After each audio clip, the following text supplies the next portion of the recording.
Yo, what's going on guys, Arekkz here, welcome back to another Destiny 2 video, and in today's video we are back talking about weapons, but this time the focus is on the different weapon categories, kinetic, energy and power, although a little less on power since I did a video on that yesterday. It's been a bit of a weapon blowout this week, swords, exotics, power weapons and now this, so if you've missed any of those videos you can find them linked down below. Of course, if you do enjoy this video and you find it useful, then a like would be super appreciated, and comment down below and let me know what you guys think of this new system. Now to begin with, to recap what I mentioned yesterday, if you're coming over from Destiny 1, the way in which you pick and choose your weapons has changed. The slots we'll have in Destiny 2 are kinetic, energy and power.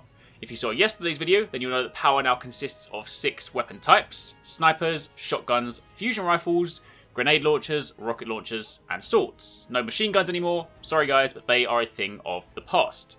However, it's the other 2 slots, kinetic and energy, that I really want to focus on today. See, if you watch the live stream, then your basic understanding of these slots should be something along the lines of the energy slot consists of the same weapon types you find in the kinetic slot, only they carry elements, which for the most part is true. However, there's considerably more to it than that. The energy slot isn't just an elemental slot, it has a much greater use, especially in the Crucible. In fact, I'd go as far as to say that this new weapon slot choice is a deliberate decision on Bungie's part, in their attempt to provide a much more balanced PvP experience in the Crucible, and we'll get onto that in a bit more detail very shortly. First up, let's take a look at the slots, because there's a few things I want to clear up here. When Luke Smith spoke about the kinetic and energy slots on stage, he mentioned that the energy slot can consist of the same weapons you'd find in the kinetic slot, only they'd carry an element, and if that applies one way, does it apply the other? Well, during my hands-on at the gameplay reveal, the only crossover weapon type was the hand cannon. In the kinetic slot, we had an auto rifle, a scout rifle, pulse rifle, and a hand cannon. Meanwhile, in the energy slot, we had a hand cannon, sidearm, and a couple of SMGs. Now again, we know that this energy slot can hold any of the above from the kinetic slot. So you could have a solar auto rifle, an arc pulse rifle, a void scout rifle, etc.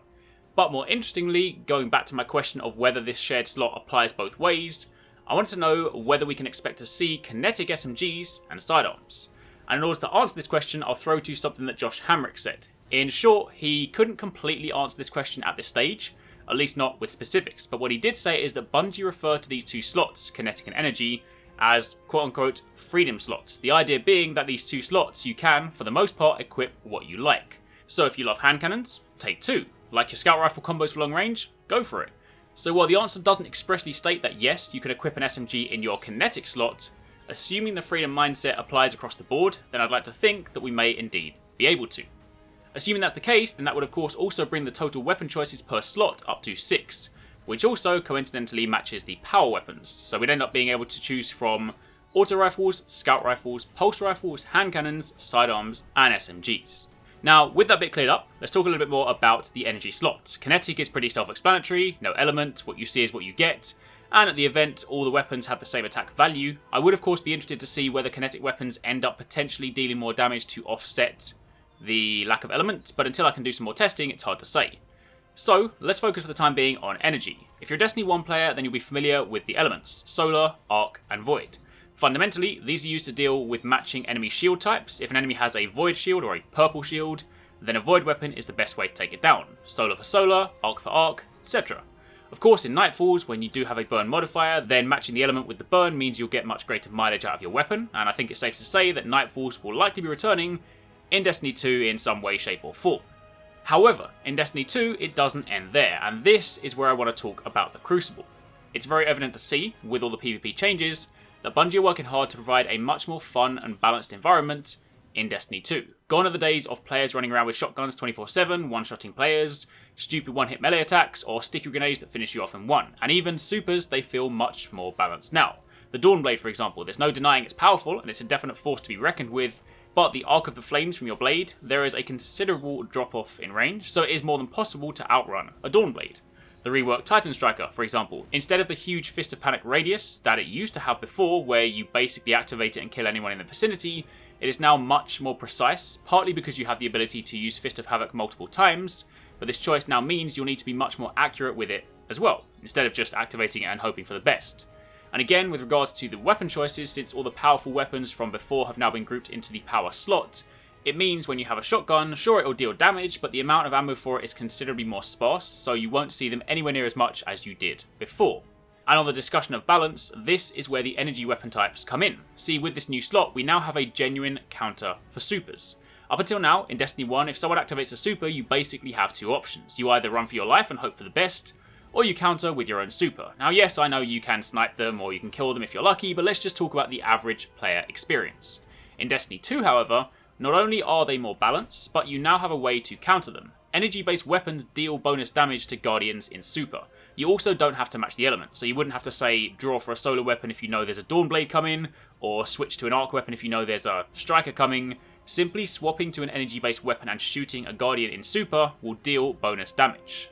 Now to be clear, it's not going to be an insta-kill, it's still very risky. I mean, the person with the super has the significant power advantage, so running may still be the best strategy. But knowing that you're able to at least stand a fighting chance going toe-to-toe with an empowered Guardian is going to be incredibly useful.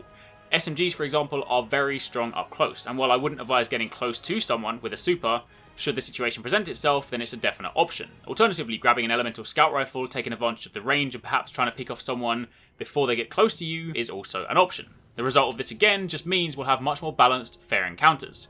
It doesn't render supers useless, they are still very powerful, but it just means that you have to think twice when using them. Similarly, it doesn't make energy weapons overpowered, conversely it just gives them a very particular use. So all of this is pretty exciting to me, and hopefully for those of you guys that enjoy the Crucible, you'll also see the value too. Now with all of that out of the way, I just want to round this out by showing you guys a few of the energy-based weapons I had a chance to use during my hands-on time. SMGs are without a doubt my favourite new weapon type. They have their place, the damage drop-off is very noticeable, so if you attempt to use them at any range other than close, you're just wasting your ammo, but if you can get up close, they rip through your enemy. This Phosphorus MG4 SMG belongs to the Omolon Weapon Foundry. It has a lightweight perk, so you move faster with the weapon equipped, which is of course useful to help you close the gap. But it also has a perk where melee kills reload a portion of the magazine, again encouraging you to be up close. It deals solar damage, looks pretty sweet. I've always been a fan of the Omolon weapon design, the way the ammo is this liquid gel in the chamber, and as you can see, and would expect from an SMG, it has a ridiculously high rate of fire.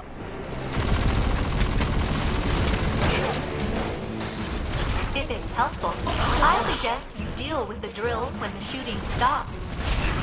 The shooting never stops.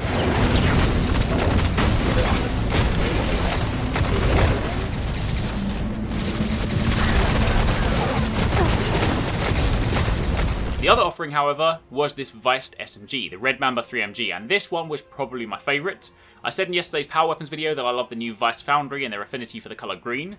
This weapon also has lightweight. I'm not sure if that's going to be a common theme for SMGs, seems like it might well be, but this also grants you a portion of increased stability and accuracy on the initial trigger pull. So this is one particular SMG you could potentially get a bit more range out of should you need to if you burst fire.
Finally, just as a bit of bonus gameplay, the sidearm. I didn't get a chance to use this a great deal, but this also shares the lightweight perk, plus precision kills decrease the reload time. Solar damage for this one, it looks pretty cool, but since my time using it was predominantly against shielded Cabal, I didn't really get too much of a chance to put it through its paces. Either way, that's a look at weapon slots, and an explanation on the difference between kinetic and energy-based weapons. Hopefully you guys enjoyed the video. If you did, then a like would be super appreciated, and don't forget to leave a comment down below. Also, as your daily reminder, you have just under a week to enter my Destiny giveaway for everything you see here. 3D printed Guardian figures and a giant foam Hammer of Sol. Link to the competition is in the description box down below, so check it out if you guys are interested. Thanks for watching, take it easy, catch you next time, peace out.